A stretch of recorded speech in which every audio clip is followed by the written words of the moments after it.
The investigator didn't just smirk. He leaned back like a man who believed power made him untouchable.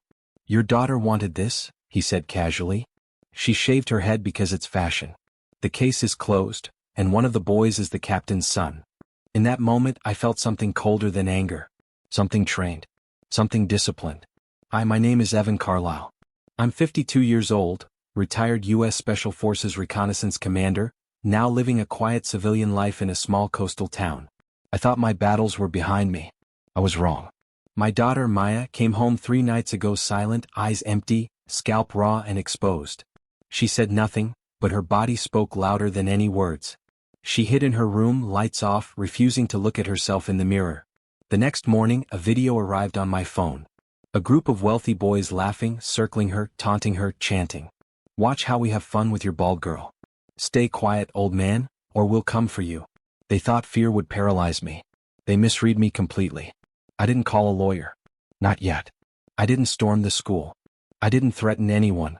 Instead, I made 3 calls, to people who understood strategy, surveillance, and leverage better than any courtroom. Within hours, patterns emerged. Deleted posts, altered timelines, fake witness statements, and a school administration more interested in protecting reputations than children. That night, Maya finally spoke.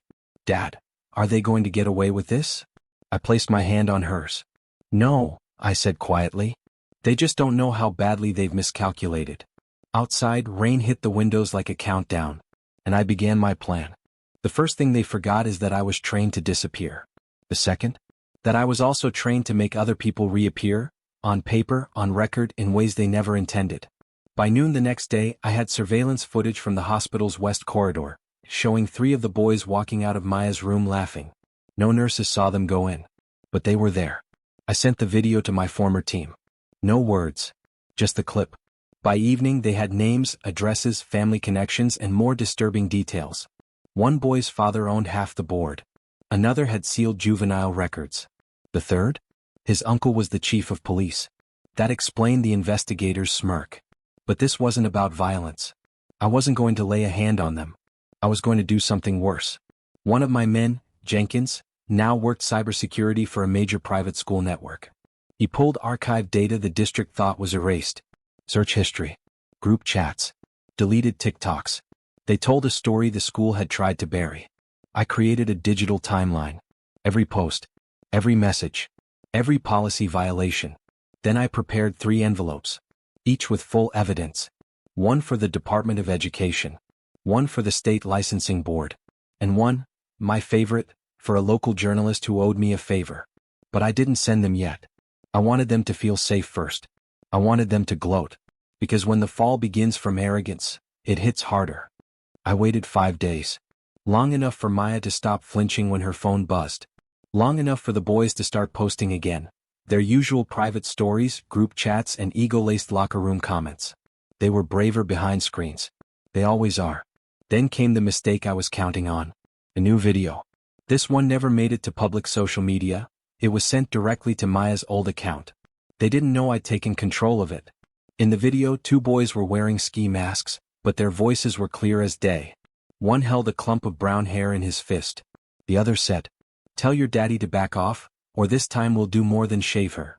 Then they laughed. And I didn't. I packaged the video into a new envelope. This one marked, "Threatening minors and obstruction, urgent." I sent it directly to a U.S. Army liaison who works in civilian military intelligence transfer. Not because I needed enforcement, but because I wanted tracking. My team was already monitoring their devices legally through a digital guardian waiver, the kind parents sign without reading. We tracked pings, deleted audio files, overlapping login locations. Meanwhile, my daughter started to recover. Slowly. Quietly. And one evening she asked, "Why haven't you done anything?" I smiled gently and replied, "Sweetheart, I'm already doing it. Because sometimes justice wears a suit. Sometimes it wears fatigues. And sometimes, it's silent." Friday night, 6:03 p.m. The school board meeting was scheduled to start in 7 minutes. I'd submitted my request to speak as a parent 2 days earlier, standard procedure. But what wasn't standard was what I submitted with it. A sealed envelope. Inside, the hospital hallway footage. The notebook Maya had hidden after the first incident. The video clip from the boys in ski masks. The signed witness statement from Nurse Becca, who overheard the group joking about buzzing the girl in room 312. And one final page. A photo of my daughter's shaved head, taken the morning after it happened, her hands still covering half her face. My 3 minutes at the podium were precise. I didn't raise my voice. I didn't accuse names directly. I simply walked through what happened, and then slid the sealed envelope across the table to the superintendent.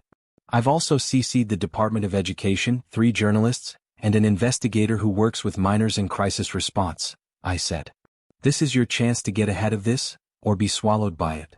2 seats away, I saw the football coach, the captain's father, turn pale. The meeting ended with murmurs and fast exits. But not before someone recorded my speech and posted it online. Within 12 hours, it had over 40,000 views. Hashtags began to surface. Alumni started commenting. Sponsors started calling. And the district? They went very, very quiet. Exactly what I wanted. By Monday morning, 2 of the boys had been pulled from classes. The third, the captain's son, was still attending, his father doing PR damage control while the administration stalled. But the silence had broken. A local podcast picked up the story. Then a national anti-bullying account reshared the speech clip. Within hours, alumni flooded the school's inbox. Donors paused funding. A major sponsor announced a temporary review of affiliation. I hadn't spoken to the press. I didn't need to. Maya's name wasn't mentioned anywhere publicly, I made sure of that. But everyone knew who the bald girl was. The district tried to offer mediation. A carefully worded letter asking for a restorative justice circle. I didn't even respond. My lawyer did, with a detailed record of every policy the school had violated and a draft of a civil lawsuit already reviewed by the Education Board's counsel.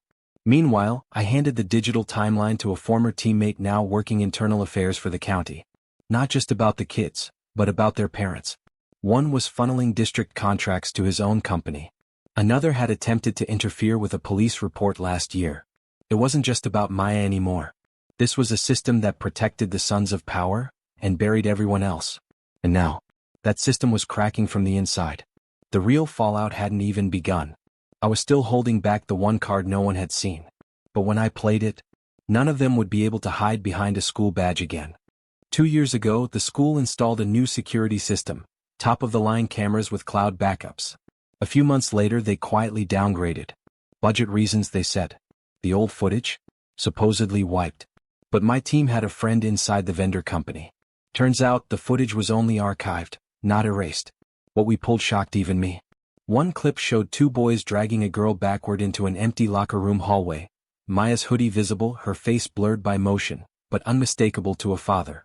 Another showed a third boy on lookout, laughing, tapping a phone as if filming. Time stamped. Location coded. Clear as daylight. And then we found the janitor logs. Turns out a report was filed. A month ago. He'd written, heard screaming in Hall B girls' wing, saw 3 male students exit. Signed it. Submitted it. The report was never logged in the official incident records. Buried. That was my final card. I packaged everything. Full footage, janitor statement, AI-enhanced frames, prior report logs, internal school emails showing administrative delay. I sent it not to the media, not to the police, but to a state-level child protection investigator and the Department of Justice's Office of Civil Rights. Within 24 hours, the DOJ launched a preliminary inquiry. The district tried to stay quiet.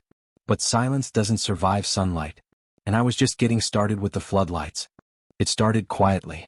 The superintendent went on leave 2 days after the DOJ inquiry began. The school board released a bland statement about student privacy and ongoing reviews. But internally, panic was setting in.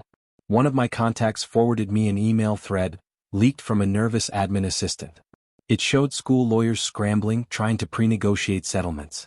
They were already assuming guilt before anyone had even filed. That's when I moved. My lawyer formally filed a civil lawsuit, naming the school, 3 administrators, the district, and the individual boys involved. But we didn't sue for money. We sued for change. Permanent removal of the boys from any public school. Termination of responsible staff. A binding agreement for policy reform and third-party oversight. An official apology to Maya, in writing. They thought we wanted cash. We wanted accountability. The local news finally picked up the full story. Not just the assault, but the cover-up. The institutional cowardice. The favoritism that let it happen again and again. Parents pulled their donations. One school board member resigned. And then the captain's father, the football coach, was suspended pending further investigation. Collapse doesn't start with a bang. It starts with threads pulled quietly, until the whole curtain drops. Maya stood in the kitchen that night, watching the latest headline scroll across the TV. She didn't smile. But she did whisper something I'll never forget. "You didn't just protect me, Dad, you protected the next girl too." The article dropped on a Tuesday. Front page. Not local, national. Headline: District protected star athlete while student was assaulted, evidence shows. The journalist had done their homework. My sealed envelope had been enough to start a deeper investigation. Through interviews, FOIA requests, and internal whistleblowers, the entire cover-up unraveled publicly. They used aliases for the students, including Maya, but the story was unmistakable and undeniable. By Friday, the captain's full scholarship was revoked. The principal was removed. The school board launched a full internal audit. And 3 staff members resigned under mounting pressure. But what mattered most wasn't on paper. Maya came downstairs that morning in jeans and a hoodie, her head still buzzed short, no hat, no scarf. She looked me in the eye and asked, "Can we go get breakfast?" She hadn't left the house without covering her head in weeks.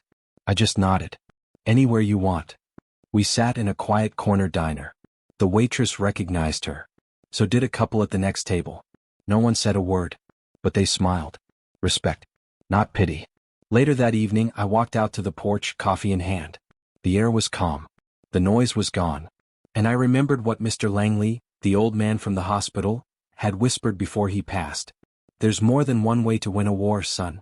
Sometimes it's making sure your daughter never has to fight it again." I didn't destroy them. I simply exposed them. And that was enough.